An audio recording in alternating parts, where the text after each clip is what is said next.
Hello and welcome to another Solos feature demo. This is Ala Haddad, the developer for the Solo theme.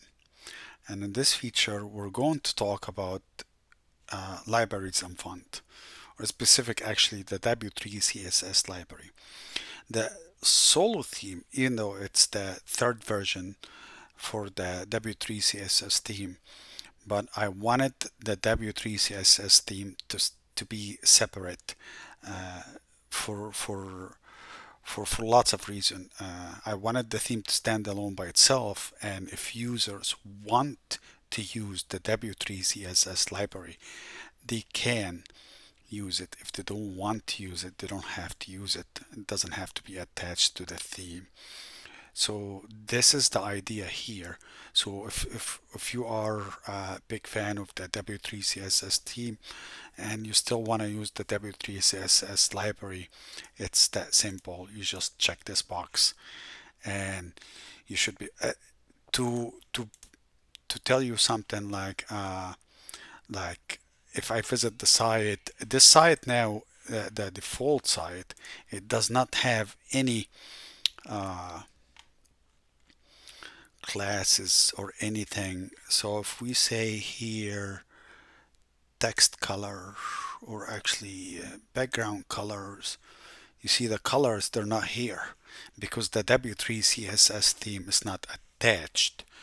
So if I go here and take this box and save, I refresh now the page, now you see the color for the W3 CSS theme. And if you click on any classes, these are the classes, button colors, button home. All these classes are available now. This is the classes color. So I left it. I didn't want to remove it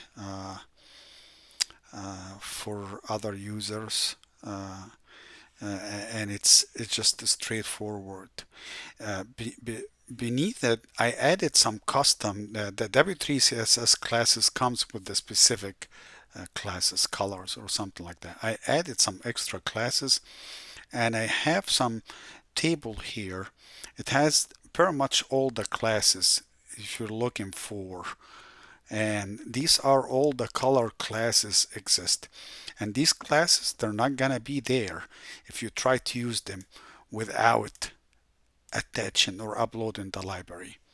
So this is this feature here. You could use it, and also like in the old method, you're gonna be using this one here, the classes, and you will be injecting it in these the same way as the old the W3 CSS theme. I hope you like the feature and see you in the next one.